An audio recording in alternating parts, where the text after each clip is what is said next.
trick is like winding yourself up one way and then unwinding the other way while you don't even get your torso a chance to catch up.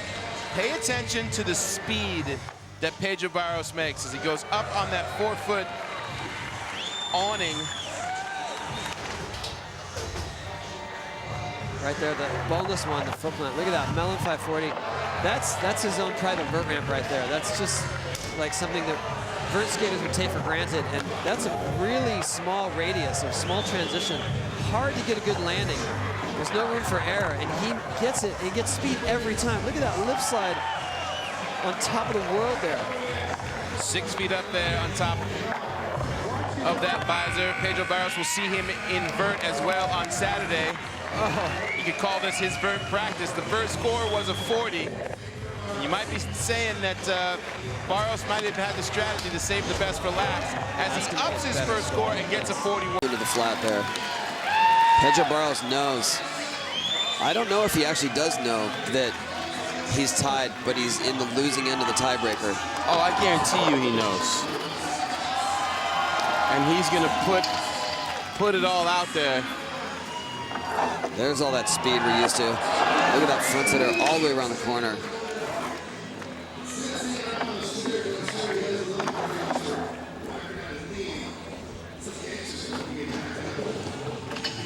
The reason why Hatchell would be ahead in the tiebreaker is that we go to the highest first run score. Wow. And that's why Barros is trying to make it a non-issue here on his last run. Will he be able to get his highest score of the event? I'm not sure. He was struggling with speed there. Then he jumped the gap, he deck checked it, and that slowed him down. And then his 5. Pedro Barros back in, the unstoppable Brazilian. Whoa! He was hanging up in the corner there. Huge frontside air. Backside boneless off the keg, straight into an air over the hip. So that's the difference between Pedro. Anyone else that would hit that keg, all they want to do is make it and get to the next wall. He actually anticipates getting speed out of it. No one else would do that. How do you think he does that? Huge 540. His hat just coming off. He's had a signature move before where he gets his hat. I don't know if he's going to try and go for it. That's going to be his best score for sure.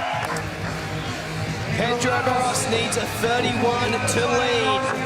Huge frontside air. Frontside 5-0 around that corner. Any other circumstance, to think that Pedro would have a hard time getting a 31 wouldn't be an issue.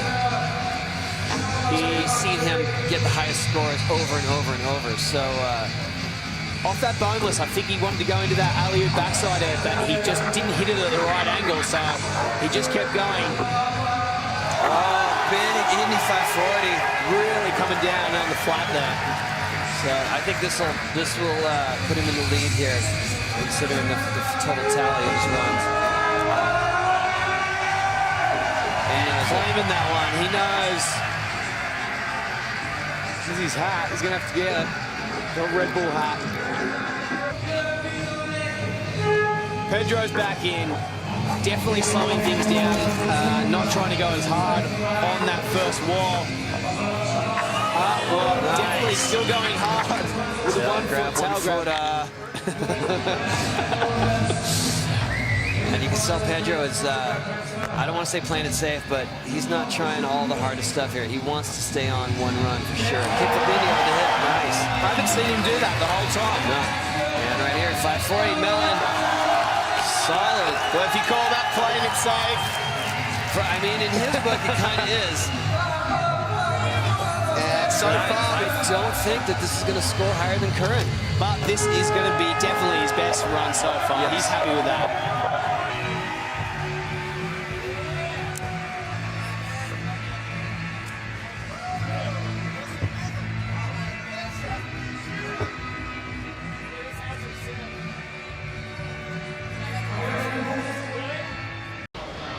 Grant Taylor holding on to that #1 position. Pedro is going straight in for it again. There it is. There's the transfer.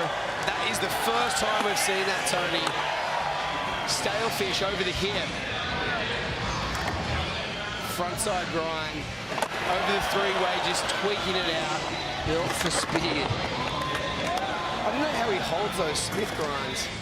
That was almost his way to slow down right there, was to let that Smith grind until it's almost stopped. It's like he gets reset again. Yeah, which he needs. I mean, it's, you know, just, he has no limiter otherwise. Boom! Melon 5. Look at that. That is such a small wall. We saw it in prelims. We have a new leader. This is it. Look at this run. The Brazilian screaming to the crowd. That is exactly what he wanted. That'll probably better his 15 score from the first round. And dropping in for his second attempt, our defending gold medalist, Pedro Barros, going so huge. Pedro is coming in hot, as usual. Big transfer here. And this is where he had trouble last time, trying to do a big 540 on this wall. He's going to try it again. Made it, squatted it out, hand down, surfing his way back into the ball. Here we go, transfer from the spine all the way down to the quarter pipe. And then, whoa, he's mixing it up here. Stale Fisher on the hip. He qualified first. He's got 5 gold medals, and you're seeing why. Whoa, boneless 360 on the bank. There you go. That's, I don't know if the judges are going to think any of that is harder. They're probably going to judge it better, though, because he definitely mixed it up. Right. Yeah,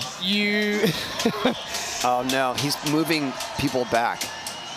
Something is going down. I wonder what he's playing in those headphones. What is that? Something different. Grant Taylor said it's some sort of Brazilian slayer yesterday. Something is amiss. The only thing that we don't want him to do is go too fast or go too hard, because then he might lose speed or whatever. You just want him to keep calm, because he can pull it together right now. Barely hanging on to that stale fish. Super high landing.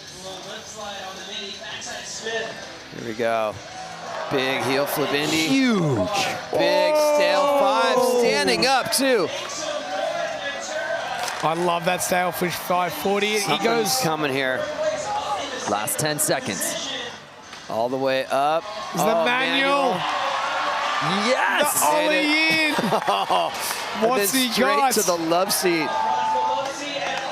Oh! Second nose pick. Is that what No, he was throwing nose grinds.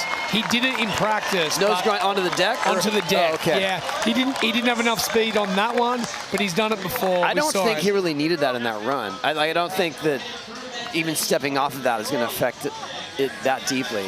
Do you think it would change his score here, or even compete with Keegan's run? It might have been in contention with Alex's score. Yep. But I mean, that was solid all the way through. There's that stale fish Stalefish. is perfect. There's something about his Stalefish 540s that he can lift another 3 or 4 foot. Like, he can just do it He elevates. by adrenaline. He pulls it out like a switch method.